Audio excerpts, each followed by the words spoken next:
잘 들리시면 표시를 해 주시기 바랍니다.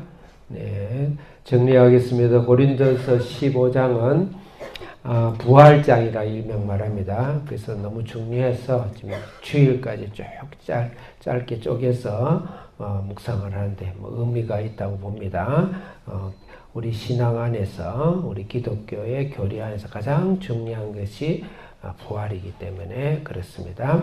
부활장, 저번에는 이제 12, 13, 14장은 은사, 방언과 예언, 특히 은사를 중심 은사장이었죠.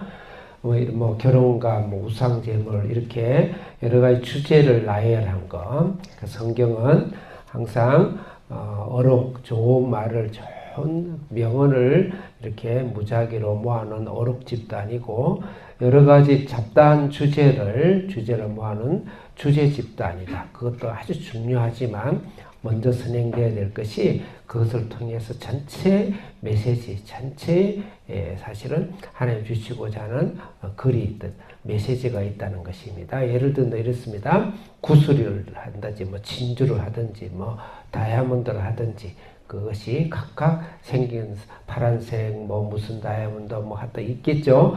그것으로 우리가 할 때 그것을 가지고 목걸이를 위해서, 목적이 목걸이에요. 목걸이로 꿰을 수도 있어요. 똑같이 꿰는데 반지를 꿰을 수도 있고, 똑같이 꿰는데 그걸 허리띠를 만들 수도 있고, 모르겠어요. 가방끈을 만들 수도 있고, 요새 학생들이 가방에 달랑달랑 달고 다니는 그런 것도 만들 수 있겠고, 어쨌든 많은 주제들을 가지고 성경이 우리에게 크게 주는 메시지가 있어요.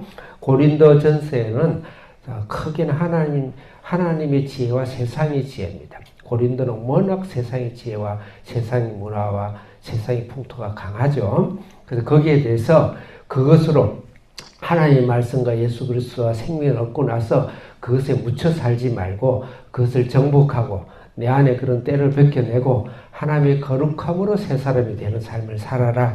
그게 사실 하나님의 지혜와 세상의 지혜를 하나님의 지혜, 말씀과 성령으로 그것을 벗겨내고 하나님의 온전함으로 살아가라. 그게 전체의 사실은 주제, 그것을 해서 지금 고린도교에 특별히 해결해야 될 여러 가지 소주제들이 있는 것이죠. 그렇게 봐야 되는 거예요. 그 1장, 6장은 다툼입니다. 분쟁. 그 다음에 5장, 6장은 특히 그 성적인 거, 특히 결혼관, 그런 부분에 어떻게 살아야 되는지, 결혼관에 대해서. 그 다음에 이제 7장부터 11장까지는 여러 가지, 거기에서 이제 음식이라든지, 성찬식이라든지, 서로 나눔이라든지 이런 이야기가 있어요. 그건 사랑이죠. 사랑 실천. 특히 2장부터 4장까지는 고린도에는 그 우상들이 많아가지고 우상들도 접신이 굉장히 강해요. 그런 영계, 영매, 접신, 신비한 현상 이런 것에 물들어 있는 것이 마치 우리가 방언이나 예언이 소중한데 마치 더 이상 인격으로 성장하지 않고 13장 사랑의 열매로 성장하지 않고 그것만 갖고 놀고 그것만 가지고 활용하고 있는 잘못된 것에 대해서 사실 지적하는 세상의 지혜를 빨리 벗겨내라. 15장도 마찬가지입니다. 그 당시에는 철학이 워낙 강한데 철학이 이혼론적인 철학, 영기주의 철학, 육체는 악하고 영은 거룩하다. 플라톤이 그런 이야기를 했어요. 거기에 가득 물들어 있어가지고 이 땅에서 우리가 육체의 부활을 믿지 않는 아주 악한 예수 그리스도의 죽으신 부활을 부인할 수밖에 없는 그런 신학사상을 물들어 있는데 거기에 대해서 이야기하고 있는 겁니다. 자, 제가 약속 맨날 하는데 항상 시간을 오버하는데 어쨌든 오버를 하지 않도록 노력하겠습니다. 지금 할 이야기가 많았어. 제가 이야기는 큐티가 아니고 여러분이 큐티와 말씀 묵상하는 데 도움이 되도록 정리하는 거니까. 그래서 오늘 금방 이야기했듯이 15장은 뭐냐, 고린도에 있어서 철학, 플라톤이라든지 여러 철학들에 의해서 물들어 있는 그것에 우리가 신앙의 그것에 움직이지 말고 예수 그리스도 말씀 성령에 의해서 우리 신앙을 바로잡도록 하자. 부활 신앙. 그 다음에 이 부활의 증거에 있어서는 증거에 있어서 그냥 시작하겠습니다. 1절 크게 읽겠습니다. 우리 학생들 15장 1절 크게 시작.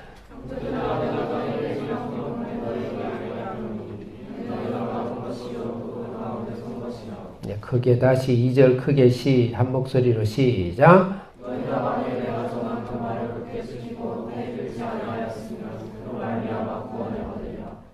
3절 시작.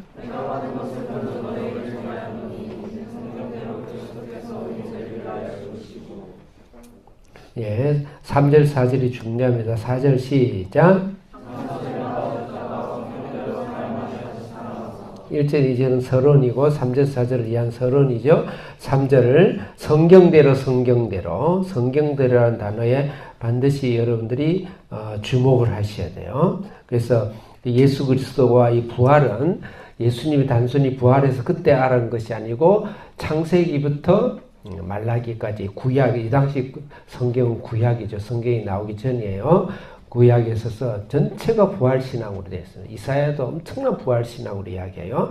그래서 우리의 부활의 신앙, 우리의 신앙은 말씀의 기준으로 헬라 철학이나 플라톤 철학이나 영지주의나 그 다음에 스토아 철학이다, 에피쿠로스 철학이다, 소피아 철학, 이걸로 그 당시 그 철학이 지금도 대단해. 그 철학을 지금도 앞서지 못한답니다. 어마어마하죠.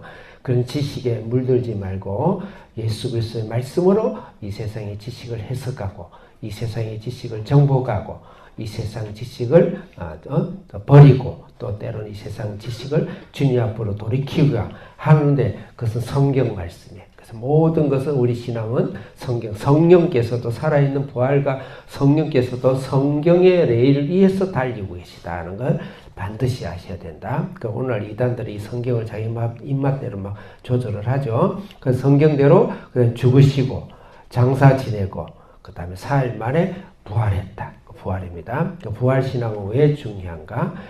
이것을 단지 부활신앙을 기념하라는 것이 아니고 지식으로 알아라는 것이 아니고 예수님이 2000년에 부활하고 끝난 것이 아니고 지금도 부활로 우리 속에 계시고 내 속에 부활의 영으로 생명으로 성령으로 있기 때문에 나도 2000년 전에 예수님이 부활한 것처럼 부활한 거 예수님과 같이 살았던 제자들처럼 사도 바울처럼 살아있는 신앙생활. 그래서 부활신앙 이 꼴은 옆에다 쓰세요. 살아있는 신앙. 살아있는 신앙. 하나님이 살아있는 신앙. 육체로만 사는 것이 아니고 내 안에 성령과 예수 그리스도가 부활한 예수님이 살아있는 신앙의 동행함을 이야기하는 거예요. 자, 그 다음에 5절 읽겠습니다. 크게 시작. 6절 시작.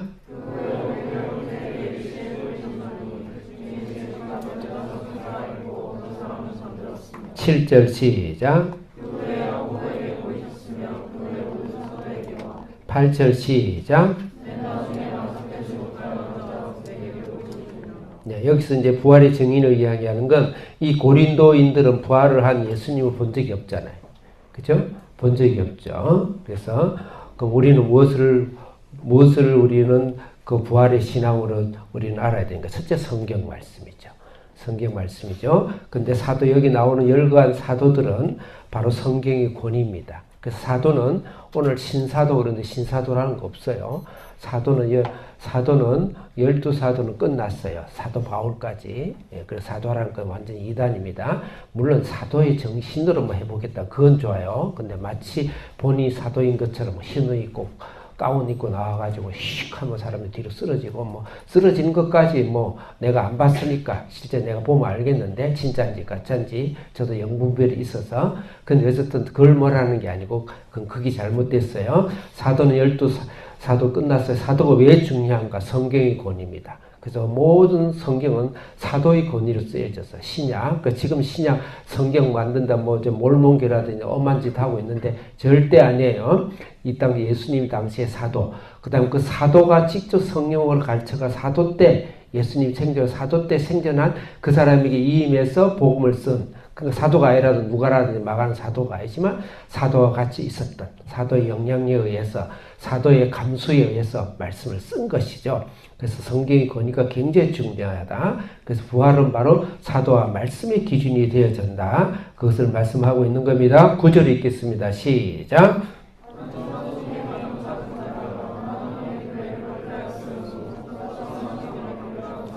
10절 시작.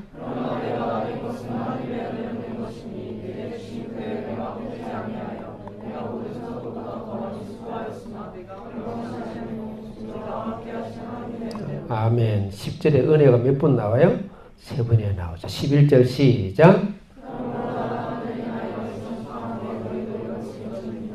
사도 바울은 자기가 예수님이 12사도는 아니었지만 가룟 유다를 대신해서 절대 하나 예수님이 직접 부활로 나타나셔서 삼층천의 경험을 하고 그거는 참 하나님 앞에 가봐야 알 것 같아요. 그래서 사도 바울이 바로 사도와 같이 그리고 12사도가 다 인정을 했고 그래서 본인이 그 은혜를 했고 사도 바울은 특히 이 은혜는 바로 부활 신앙을 체험했다는 거예요. 예수님이 부활한 주님을 만나신 것뿐만 아니고 가는 곳마다 발걸음을 걷는 곳마다 살아계신 예수님 성령님을 직접 체험하는 그냥 부활의 덩어리로 살았어요. 부활의 불덩어리처럼 살았어요. 그래서 우리도 나를 본받아라. 사도 부활처럼 본받아라. 부활의 신앙이 전부다. 예수님 부활은 2000년 전의 기념사업이 아니다. 그 정신으로 사는 것도 아니다. 그것의 이념으로 사는 것도 아니다. 절대 스피릿으로 사는 게 아니에요. 부활신앙은 스피릿이 아니에요. 부활신앙은 생명 자체예요. 오늘도 부활신앙 여러분 가정에서 그 다음에 교회에서 우리 한비전 주사랑교회에서 한비전에서 여러분 인생 속에서 불꽃 튀듯이 일어나기를 참으로 축원합니다. 기도하겠습니다. 살아계신 하나님 아버지 부활의 신앙이 영원히 천국에 가는 것뿐만 아니고 이 땅에서 사도 바울이 불덩어리처럼 굴러다니듯이 부활의 신앙으로 우리의 신앙을 부활을 기념하는 신앙이 아니라 부활의 신앙으로 살아가서 놀라운 주님을 발견하고 놀라운 주님의 부활을 체험하는 저희들 되게 해 주시옵소서. 예수님의 이름으로 기도합니다. 아멘. 오늘도 부활하신 주님을 체험하는 오늘 하루 되시기를 바랍니다. 아멘. 할렐루야.